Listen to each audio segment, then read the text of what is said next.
नमस्कार मित्रों, स्वागत है आपका हमारे चैनल पर। मित्रों, आज हम आपको सूर्य भगवान के ऐसे शक्तिशाली मंत्र के बारे में बताने जा रहे हैं जिससे आपके सभी कष्ट दूर हो जाएंगे, आपके पास करोड़ों की संपत्ति होगी।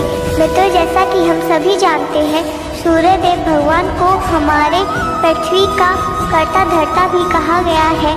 सूर्य उपनिषद में यह लिखा गया है कि इस जगत के कर्ता धर्ता सूर्य भगवान ही है और उन्हीं के कारण इस पृथ्वी की उत्पत्ति हुई है। जैसा कि हम सभी जानते हैं, सूर्यदेव भगवान के बिना दिन का होना असंभव है और यह जीवन भी असंभव है।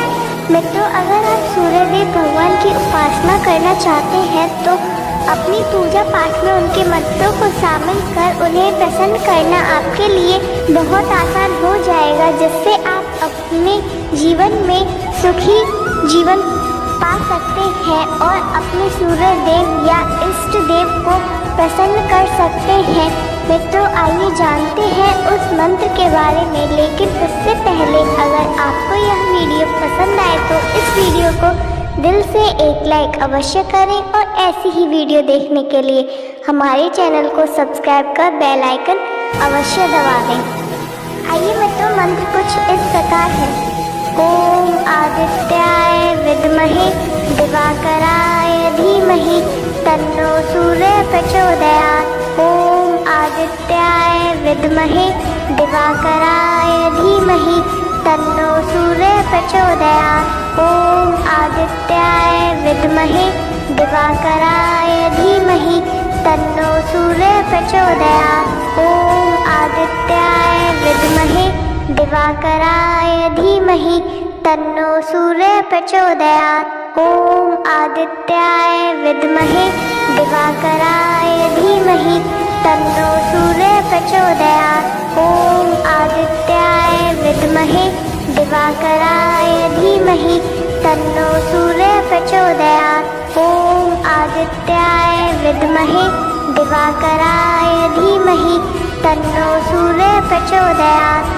ओम आदित्याय विद्महे दिवाकराय धीमहि तन्नो सूर्य प्रचोदयात्। ओम आदित्याय विद्महे दिवाकराय धीमहि तन्नो सूर्य प्रचोदयात्। ओम आदित्याय विद्महे दिवाकराय धीमहि तन्नो सूर्य प्रचोदयात्।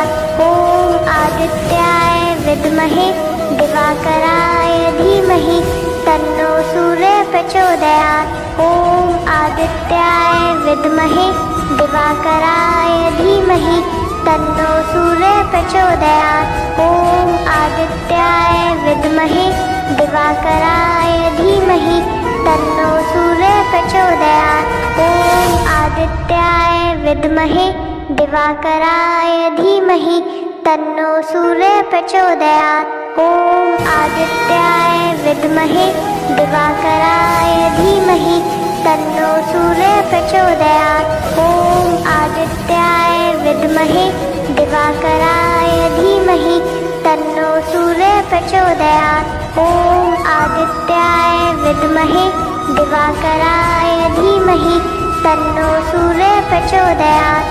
ओम आदित्याय विद्महे दिवाकराय धीमहि तन्नो सूर्य प्रचोदयात्। ओम आदित्याय विद्महे दिवाकराय धीमहि तन्नो सूर्य प्रचोदयात्। ओम आदित्याय विद्महे दिवाकराय धीमहि तन्नो सूर्य प्रचोदयात्। ओम आदित्याय विद्महे दिवाकराय धीमहि तन्नो सूर्य प्रचोदयात्। ओम आदित्याय विद्महे दिवाकराय धीमहि तन्नो सूर्य प्रचोदयात्। ओम आदित्याय विद्महे दिवाकराय धीमहि तन्नो सूर्य प्रचोदयात्। ओम आदित्याय विद्महे दिवाकराय धीमहि तन्नो सूर्य प्रचोदयात्। ओम आदित्याय विद्महे दिवाकराय धीमहि तन्नो सूर्य प्रचोदयात्। ओम आदित्याय विद्महे दिवाकराय धीमहि तन्नो सूर्य प्रचोदयात्। ॐ आदित्याय विद्महे दिवाकराय धीमहि तन्नो सूर्य प्रचोदयात्। ॐ आदित्याय विद्महे दिवाकराय धीमहि तन्नो सूर्य प्रचोदयात्। ॐ आदित्याय विद्महे दिवाकराय धीमहि तन्नो सूर्य प्रचोदयात्। ॐ आदित्याय विद्महे दिवाकराय धीमहि तन्नो सूर्य प्रचोदयात्। ॐ आदित्याय विद्महे दिवाकराय धीमहि तन्नो सूर्य प्रचोदयात्। ॐ आदित्याय विद्महे दिवाकराय धीमहि तन्नो सूर्य प्रचोदयात्। ॐ आदित्याय विद्महे दिवाकराय धीमहि तन्नो सूर्य प्रचोदयात्। ॐ आदित्याय विद्महे दिवाकराय धीमहि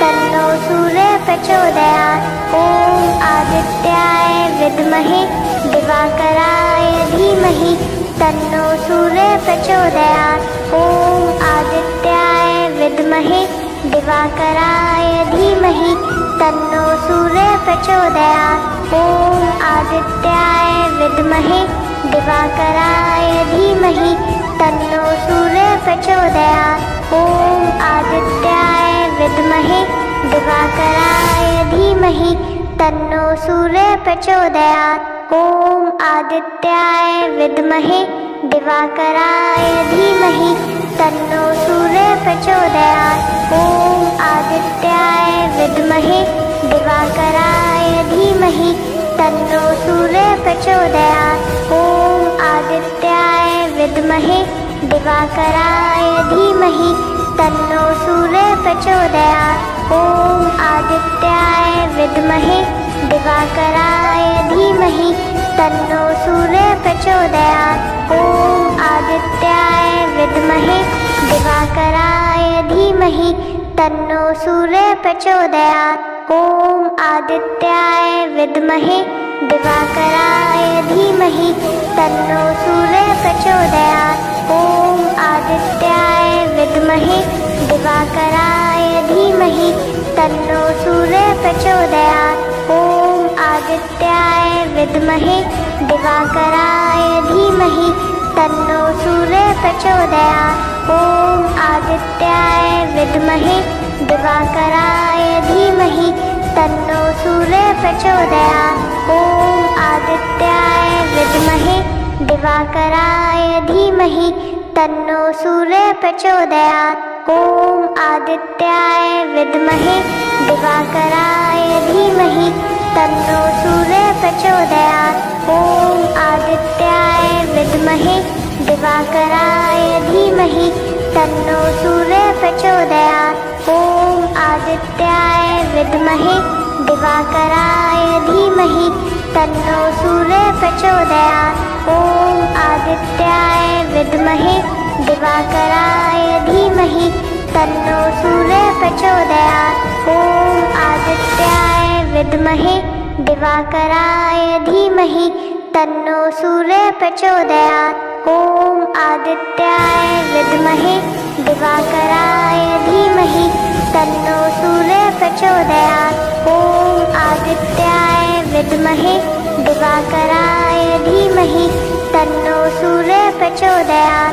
ॐ आदित्याय विद्महे दिवाकराय धीमहि तन्नो सूर्य प्रचोदयात्। ॐ आदित्याय विद्महे दिवाकराय धीमहि तन्नो सूर्य प्रचोदयात्। ॐ आदित्याय विद्महे दिवाकराय धीमहि तन्नो सूर्य प्रचोदयात्। ॐ आदित्याय विद्महे दिवाकराय धीमहि तन्नो सूर्य प्रचोदयात्। ॐ आदित्याय विद्महे दिवाकराय धीमहि तन्नो सूर्य प्रचोदयात्। ॐ आदित्याय विद्महे दिवाकराय धीमहि तन्नो सूर्य प्रचोदयात्। ॐ आदित्याय विद्महे दिवाकराय धीमहि तन्नो सूर्यः प्रचोदयात्।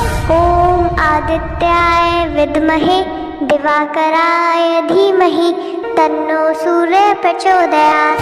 ॐ आदित्याय विद्महे दिवाकराय धीमहि तन्नो सूर्यः प्रचोदयात्।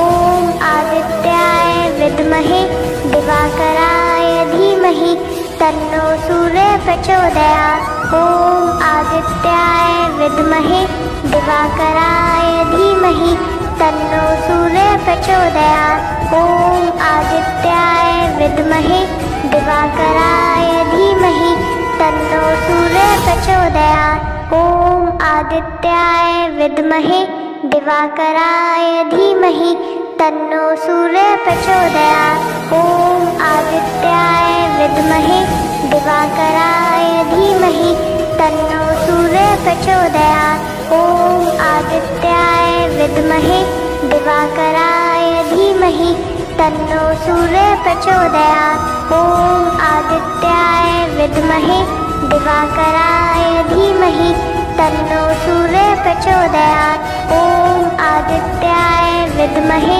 दिवाकराय धीमहि तन्नो सूर्यः प्रचोदयात्। ॐ आदित्याय विद्महे दिवाकराय धीमहि तन्नो सूर्यः प्रचोदयात्। ॐ आदित्याय विद्महे दिवाकराय धीमहि तन्नो सूर्यः प्रचोदयात्। ॐ आदित्याय विद्महे दिवाकराय धीमहि तन्नो सूर्यः प्रचोदयात्। ॐ आदित्याय विद्महे दिवाकराय धीमहि तन्नो सूर्यः प्रचोदयात्। ॐ आदित्याय विद्महे दिवाकराय धीमहि तन्नो सूर्यः प्रचोदयात्। ॐ आदित्याय विद्महे दिवाकराय धीमहि तन्नो सूर्यः प्रचोदयात्।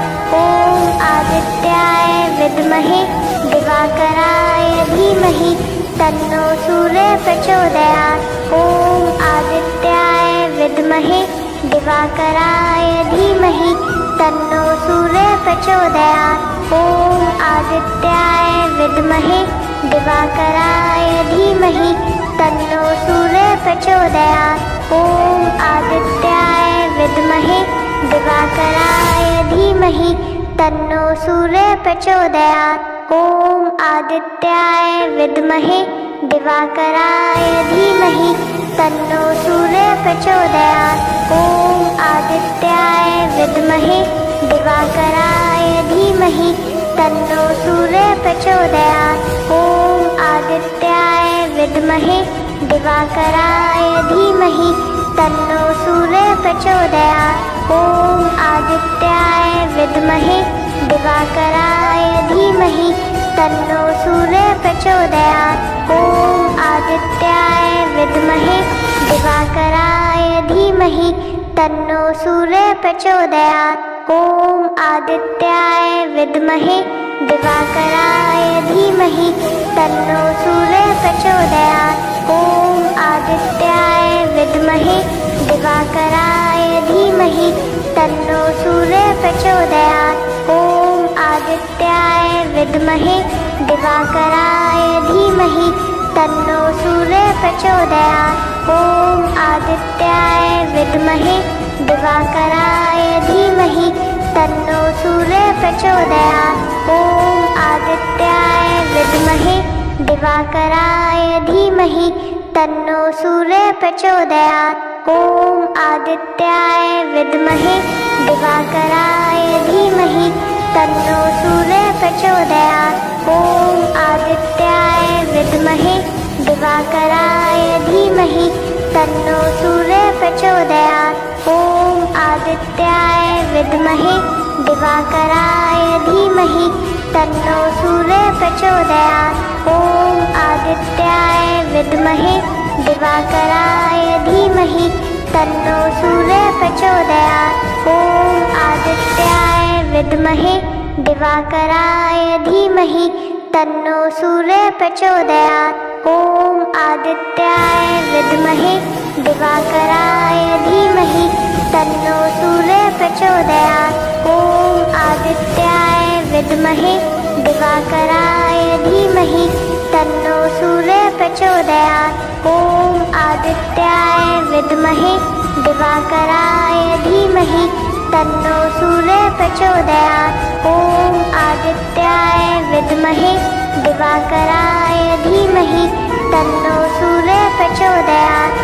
ॐ आदित्याय विद्महे दिवाकराय धीमहि तन्नो सूर्यः प्रचोदयात्। ॐ आदित्याय विद्महे दिवाकराय धीमहि तन्नो सूर्यः प्रचोदयात्। ॐ आदित्याय विद्महे दिवाकराय धीमहि तन्नो सूर्यः प्रचोदयात्। ॐ आदित्याय विद्महे दिवाकराय धीमहि तन्नो सूर्यः प्रचोदयात्। ॐ आदित्याय विद्महे दिवाकराय धीमहि तन्नो सूर्यः प्रचोदयात्। ॐ आदित्याय विद्महे दिवाकराय धीमहि तन्नो सूर्यः प्रचोदयात्। ॐ आदित्याय विद्महे दिवाकराय धीमहि तन्नो सूर्यः प्रचोदयात्। ॐ आदित्याय विद्महे दिवाकराय धीमहि तन्नो सूर्यः प्रचोदयात्। ॐ आदित्याय विद्महे दिवाकराय धीमहि तन्नो सूर्यः प्रचोदयात्। ॐ आदित्याय विद्महे दिवाकराय धीमहि तन्नो सूर्यः प्रचोदयात्। ॐ आदित्याय विद्महे दिवाकराय धीमहि तन्नो सूर्यः प्रचोदयात्। ॐ आदित्याय विद्महे दिवाकराय धीमहि तन्नो सूर्यः प्रचोदयात्। ॐ आदित्याय विद्महे दिवाकराय धीमहि तन्नो सूर्यः प्रचोदयात्। ॐ आदित्याय विद्महे दिवाकराय धीमहि तन्नो सूर्यः प्रचोदयात्। ॐ आदित्याय विद्महे दिवाकराय धीमहि तन्नो सूर्यः प्रचोदयात्। ॐ आदित्याय विद्महे दिवाकराय धीमहि तन्नो सूर्यः प्रचोदयात्। ॐ आदित्याय विद्महे दिवाकराय धीमहि तन्नो सूर्यः प्रचोदयात्। ॐ आदित्याय विद्महे दिवाकराय धीमहि तन्नो सूर्यः प्रचोदयात्। ॐ आदित्याय विद्महे दिवाकराय धीमहि तन्नो सूर्यः प्रचोदयात्। ॐ आदित्याय विद्महे दिवाकराय धीमहि तन्नो सूर्यः प्रचोदयात्। ॐ आदित्याय विद्महे दिवाकराय धीमहि तन्नो सूर्यः प्रचोदयात्।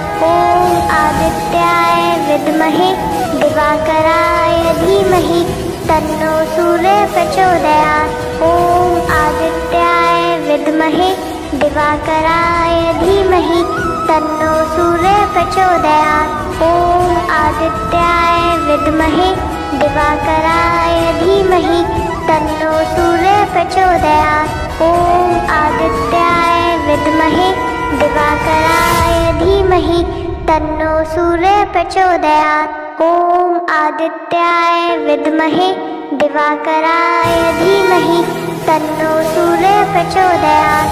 ॐ आदित्याय विद्महे दिवाकराय धीमहि तन्नो सूर्यः प्रचोदयात्। ॐ आदित्याय विद्महे दिवाकराय धीमहि तन्नो सूर्यः प्रचोदयात्। ॐ आदित्याय विद्महे दिवाकराय धीमहि तन्नो सूर्यः प्रचोदयात्। ॐ आदित्याय विद्महे दिवाकराय धीमहि तन्नो सूर्यः प्रचोदयात्। ॐ आदित्याय विद्महे दिवाकराय धीमहि तन्नो सूर्यः प्रचोदयात्। ॐ आदित्याय विद्महे दिवाकराय धीमहि तन्नो सूर्यः प्रचोदयात्। ॐ आदित्याय विद्महे दिवाकराय धीमहि तन्नो सूर्यः प्रचोदयात्। ॐ आदित्याय विद्महे दिवाकराय धीमहि तन्नो सूर्यः प्रचोदयात्। ॐ आदित्याय विद्महे दिवाकराय धीमहि तन्नो सूर्यः प्रचोदयात्। ॐ आदित्याय विद्महे दिवाकराय धीमहि तन्नो सूर्यः प्रचोदयात्। ॐ आदित्याय विद्महे दिवाकराय धीमहि तन्नो सूर्यः प्रचोदयात्।